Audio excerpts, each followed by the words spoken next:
जय श्री कुल देवता।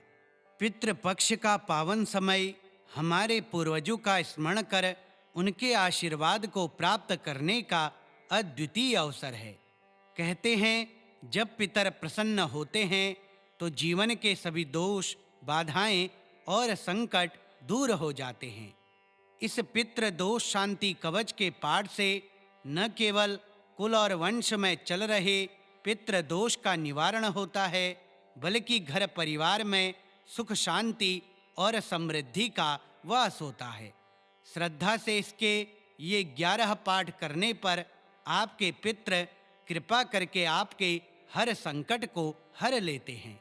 आइए इस पवित्र कवच के साथ पितरों की वंदना करें और उनके आशीर्वाद से जीवन को पवित्र और मंगलमय बनाएं। श्री पितृदोष शांति कवचम। ओम पितरन् स्मरामि सततं सर्वलोक पितामहान् कुलदोषग्रह पीडाभ्यः पातु मां पितृमण्डलम्।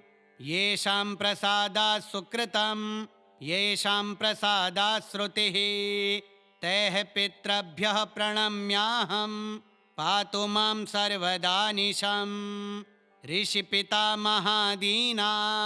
मातामहानां तथा पूजितैः सर्वदेवेशैः पातु मां पितृवन्दनम्। सर्वपापहराः सन्तु सर्वक्लेशहरा पितः कुलसंरक्षणार्थं मां पातु सर्वपितृगणः। दुर्भिक्षव्याधिनाशाय दारिद्र्यादिविनाशनम् पितॄणां कृपया सर्वं सिद्ध्यताम् अखिलं मम। कुलवृद्ध्यै सुखायैव धर्मार्थकाममोक्षदः पितॄणां कृपया लोके सुखं मेस्तु निरन्तरम्। यथा गङ्गाजले स्नानं पावनं भवति ध्रुवं तथा पितृस्मरणेनैव पावनं भवतु ध्रुवम्। पितॄणां तुष्टिभावेऽस्मिन् सर्वसौख्यप्रवृद्धयः शान्तिर्भवतु सर्वत्र पितृकृपाबलान्विता। एष कवचपाठेन दोषाः सर्वे प्रणश्यति कुलपितृप्रसादेन जीवनं शुभमस्तु मे। ओम पितरन् स्मरामि सततं सर्वलोकपितामहान् कुलदोषग्रह पीडाभ्यः पातु मां पितृमण्डलम्। येषां प्रसादात् सुकृतं येषां प्रसादात् श्रुतिः तैः पितृभ्यः प्रणम्याहं पातु मां सर्वदानिशम्।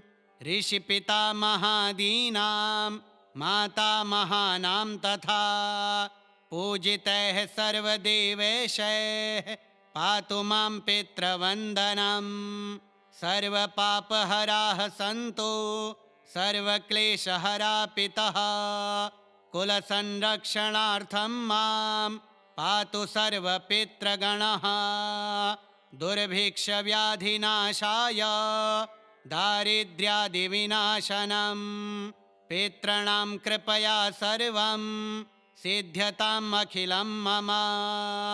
कुलवृद्ध्यै सुखायैव धर्मार्थकाममोक्षदः पितॄणां कृपया लोके सुखं मेस्तु निरन्तरम्। यथा गङ्गाजले स्नानं पावनं भवति ध्रुवं तथा पितृस्मरणेनैव पावनं भवतु ध्रुवम्।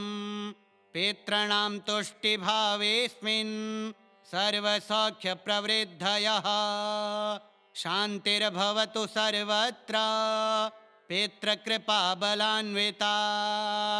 एष कवचपाठेन दोषाः सर्वे प्रणश्यति कुलपितृप्रसादेन जीवनं शुभमस्तु मे। ओम पितरन् स्मरामि सततं सर्वलोकपितामहान् कुलदोषग्रहपीडाभ्यः पातु मां पितृमण्डलम्। येषां प्रसादात् सुकृतं येषां प्रसादात् श्रुतिः तैः पितृभ्यः प्रणम्याहं पातु मां सर्वदानिशम्। ऋषिपितामहादीनां मातामहानां तथा पूजितैः सर्वदेवेशैः पातु मां पितृवन्दनम्। सर्वपापहराः सन्तु सर्वक्लेशहरा पितः कुलसंरक्षणार्थं मां पातु सर्वपितृगणः। दुर्भिक्षव्याधिनाशाय दारिद्र्यादिविनाशनम् पितॄणां कृपया सर्वं सिद्ध्यताम् अखिलं मम। कुलवृद्ध्यै सुखायैव धर्मार्थकाममोक्षदः पितॄणां कृपया लोके सुखं मेस्तु निरन्तरम्। यथा गङ्गाजले स्नानं पावनं भवति ध्रुवं तथा पितृस्मरणेनैव पावनं भवतु ध्रुवम्। पितॄणां तुष्टिभावेऽस्मिन् सर्वसौख्यप्रवृद्धयः शान्तिर्भवतु सर्वत्र पितृकृपाबलान्विता। एष कवचपाठेन दोषाः सर्वे प्रणश्यति कुलपितृप्रसादेन जीवनं शुभमस्तु मे। ॐ पितॄन् स्मरामि सततं सर्वलोकपितामहान् कुलदोषग्रहपीडाभ्यः पातु मां पितृमण्डलम्। येषां प्रसादात् सुकृतं येषां प्रसादात् श्रुतिः तैः पितृभ्यः प्रणम्याहं पातु मां सर्वदानिशम्। ऋषिपितामहादीनां मातामहानां तथा पूजितैः सर्वदेवेशैः पातु मां पितृवन्दनम्। सर्वपापहराः सन्तु सर्वक्लेशहरा पितः कुलसंरक्षणार्थं मां पातु सर्वपितृगणः। दुर्भिक्षव्याधिनाशाय दारिद्र्यादिविनाशनम् पितॄणां कृपया सर्वं सिद्ध्यताम् अखिलं मम। कुलवृद्ध्यै सुखायैव धर्मार्थकाममोक्षदः पितॄणां कृपया लोके सुखं मेस्तु निरन्तरम्। यथा गङ्गाजले स्नानं पावनं भवति ध्रुवं तथा पितृस्मरणेनैव पावनं भवतु ध्रुवम्। पितॄणां तुष्टिभावेऽस्मिन् सर्वसौख्यप्रवृद्धयः शान्तिर्भवतु सर्वत्र पितृकृपाबलान्विता। एष कवचपाठेन दोषाः सर्वे प्रणश्यति कुलपितृप्रसादेन जीवनं शुभमस्तु मे। ॐ पितॄन् स्मरामि सततं सर्वलोकपितामहान् कुलदोषग्रहपीडाभ्यः पातु मां पितृमण्डलम्। येषां प्रसादात् सुकृतं येषां प्रसादात् श्रुतिः तैः पितृभ्यः प्रणम्याहं पातु मां सर्वदानिशम्। ऋषिपितामहादीनां मातामहानां तथा पूजितैः सर्वदेवेशैः पातु मां पितृवन्दनम्। सर्वपापहराः सन्तु सर्वक्लेशहरा पितः कुलसंरक्षणार्थं मां पातु सर्वपितृगणः। दुर्भिक्षव्याधिनाशाय दारिद्र्यादिविनाशनम् पितॄणां कृपया सर्वं सिद्ध्यताम् अखिलं मम। कुलवृद्ध्यै सुखायैव धर्मार्थकाममोक्षदः पितॄणां कृपया लोके सुखं मेस्तु निरन्तरम्। यथा गङ्गाजले स्नानं पावनं भवति ध्रुवं, तथा पितृस्मरणेनैव पावनं भवतो ध्रुवं। पितॄणां तुष्टिभावेऽस्मिन् सर्वसौख्यप्रवृद्धयः, शान्तिर्भवतु सर्वत्र पितृकृपाबलान्विता। एष कवचपाठेन दोषाः सर्वे प्रणश्यति, कुलपितृप्रसादेन जीवनं शुभमस्तु मे। ॐ पितॄन् स्मरामि सततं सर्वलोकपितामहान्, कुलदोषग्रहपीडाभ्यः पातु मां पितृमण्डलम्। येषां प्रसादात् सुकृतं, येषां प्रसादात् श्रुतिः, तैः पितृभ्यः प्रणम्याहं पातु मां सर्वदानिशम्। ऋषिपितामहादीनां मातामहानां तथा पूजितैः सर्वदेवेशैः पातु मां पितृवन्दनम्। सर्वपापहराः सन्तु सर्वक्लेशहरा पितः, कुलसंरक्षणार्थं मां पातु सर्वपितृगणः। दुर्भिक्षव्याधिनाशाय दारिद्र्यादिविनाशनम्, पितॄणां कृपया सर्वं सिद्ध्यताम् अखिलं मम। कुलवृद्ध्यै सुखायैव धर्मार्थकाममोक्षदः, पितॄणां कृपया लोके सुखं मेस्तु निरन्तरम्। यथा गङ्गाजले स्नानं पावनं भवति ध्रुवं, तथा पितृस्मरणेनैव पावनं भवतो ध्रुवं। पितॄणां तुष्टिभावेऽस्मिन् सर्वसौख्यप्रवृद्धयः, शान्तिर्भवतु सर्वत्र पितृकृपाबलान्विता। एष कवचपाठेन दोषाः सर्वे प्रणश्यति, कुलपितृप्रसादेन जीवनं शुभमस्तु मे। ॐ पितॄन् स्मरामि सततं सर्वलोकपितामहान्, कुलदोषग्रहपीडाभ्यः पातु मां पितृमण्डलम्। येषां प्रसादात् सुकृतं, येषां प्रसादात् श्रुतिः, तैः पितृभ्यः प्रणम्याहं पातु मां सर्वदानिशम्।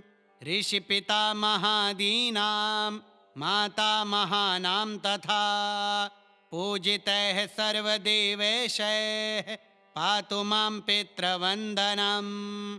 सर्वपापहराः सन्तु सर्वक्लेशहरा पितः, कुलसंरक्षणार्थं मां पातु सर्वपितृगणः। दुर्भिक्षव्याधिनाशाय दारिद्र्यादिविनाशनम्, पितॄणां कृपया सर्वं सिद्ध्यताम् अखिलं मम। कुलवृद्ध्यै सुखायैव धर्मार्थकाममोक्षदः, पितॄणां कृपया लोके सुखं मेस्तु निरन्तरम्। यथा गङ्गाजले स्नानं पावनं भवति ध्रुवं, तथा पितृस्मरणेनैव पावनं भवतो ध्रुवं।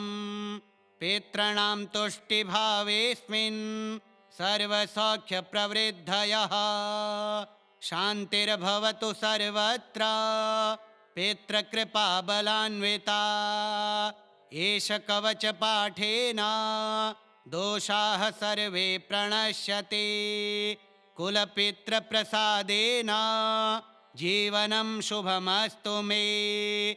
ॐ पितॄन् स्मरामि सततं सर्वलोकपितामहान्, कुलदोषग्रहपीडाभ्यः पातु मां पितृमण्डलम्। येषां प्रसादात् सुकृतं, येषां प्रसादात् श्रुतिः, तैः पितृभ्यः प्रणम्याहं पातु मां सर्वदानिशम्। ऋषिपितामहादीनां मातामहानां तथा पूजितैः सर्वदेवेशैः पातु मां पितृवन्दनम्। सर्वपापहराः सन्तु सर्वक्लेशहरा पितः कुलसंरक्षणार्थं मां पातु सर्वपितृगणः। दुर्भिक्षव्याधिनाशाय दारिद्र्यादिविनाशनम् पितॄणां कृपया सर्वं सिद्ध्यताम् अखिलं मम। कुलवृद्ध्यै सुखायैव धर्मार्थकाममोक्षदः पितॄणां कृपया लोके सुखं मेस्तु निरन्तरम्। यथा गङ्गाजले स्नानं पावनं भवति ध्रुवं तथा पितृस्मरणेनैव पावनं भवतु ध्रुवम्। पितॄणां तुष्टिभावेऽस्मिन् सर्वसौख्यप्रवृद्धयः शान्तिर्भवतु सर्वत्र पितृकृपाबलान्विता। एष कवचपाठेन दोषाः सर्वे प्रणश्यति कुलपितृप्रसादेन जीवनं शुभमस्तु मे।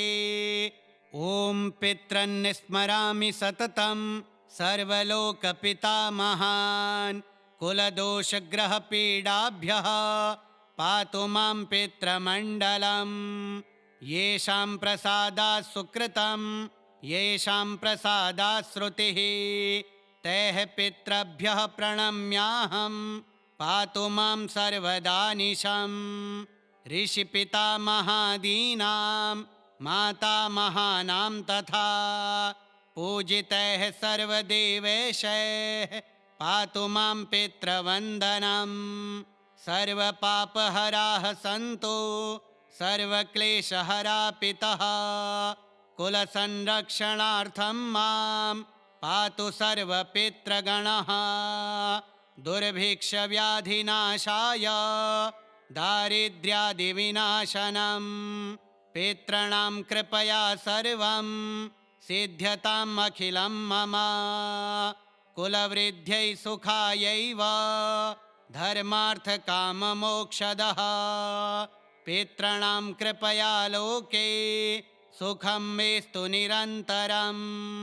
यथा गङ्गाजले स्नानं पावनं भवति ध्रुवं तथा पितृस्मरणेनैव पावनं भवतु ध्रुवम्। पितॄणां तुष्टिभावेऽस्मिन् सर्वसौख्यप्रवृद्धयः शान्तिर्भवतु सर्वत्र पितृकृपाबलान्विता। एष कवचपाठेन दोषाः सर्वे प्रणश्यति कुलपितृप्रसादेन जीवनं शुभमस्तु मे। ॐ पितॄन् स्मरामि सततं सर्वलोकपितामहान् कुलदोषग्रहपीडाभ्यः पातु मां पितृमण्डलम्। येषां प्रसादात् सुकृतं येषां प्रसादात् श्रुतिः तैः पितृभ्यः प्रणम्याहं पातु मां सर्वदानिशम्। ऋषिपितामहादीनां मातामहानां तथा पूजितैः सर्वदेवेशैः पातु मां पितृवन्दनम्। सर्वपापहराः सन्तु सर्वक्लेशहरा पितः कुलसंरक्षणार्थं मां पातु सर्वपितृगणः। दुर्भिक्षव्याधिनाशाय दारिद्र्यादिविनाशनम् पितॄणां कृपया सर्वं सिद्ध्यताम् अखिलं मम। कुलवृद्ध्यै सुखायैव धर्मार्थकाममोक्षदः पितॄणां कृपया लोके सुखं मेस्तु निरन्तरम्। यथा गङ्गाजले स्नानं पावनं भवति ध्रुवं तथा पितृस्मरणेनैव पावनं भवतो ध्रुवम्। पितॄणां तुष्टिभावेऽस्मिन् सर्वसौख्यप्रवृद्धयः। शान्तिर्भवतु सर्वत्र पितृकृपाबलान्विता। एष कवचपाठेन दोषाः सर्वे प्रणश्यन्ति। कुलपितृप्रसादेन जीवनं शुभमस्तु मे। ॐ पितॄन् स्मरामि सततं सर्वलोकपितामहान्। कुलदोषग्रहपीडाभ्यः पातु मां पितृमण्डलम्। येषां प्रसादात् सुकृतं येषां प्रसादात् श्रुतिः तैः पितृभ्यः प्रणम्याहं पातु मां सर्वदानिशम्। ऋषिपितामहादीनां मातामहानां तथा पूजितैः सर्वदेवेशैः पातु मां पितृवन्दनम्। सर्वपापहराः सन्तु सर्वक्लेशहरा पितः। कुलसंरक्षणार्थं मां पातु सर्वपितृगणः। दुर्भिक्षव्याधिनाशाय दारिद्र्यादिविनाशनम्। पितॄणां कृपया सर्वं सिद्ध्यताम् अखिलं मम। कुलवृद्ध्यै सुखायैव धर्मार्थकाममोक्षदः। पितॄणां कृपया लोके सुखं मेस्तु निरन्तरम्। यथा गङ्गाजले स्नानं पावनं भवति ध्रुवम् तथा पितृस्मरणेनैव पावनं भवतो ध्रुवम्। पितॄणां तुष्टिभावेऽस्मिन् सर्वसौख्यप्रवृद्धयः। शान्तिर्भवतु सर्वत्र पितृकृपाबलान्विता। एष कवचपाठेन दोषाः सर्वे प्रणश्यन्ति। कुलपितृप्रसादेन जीवनं शुभमस्तु मे। श्रीपितृदोषशान्तिकवचं श्रीपितृदेवार्पणमस्तु।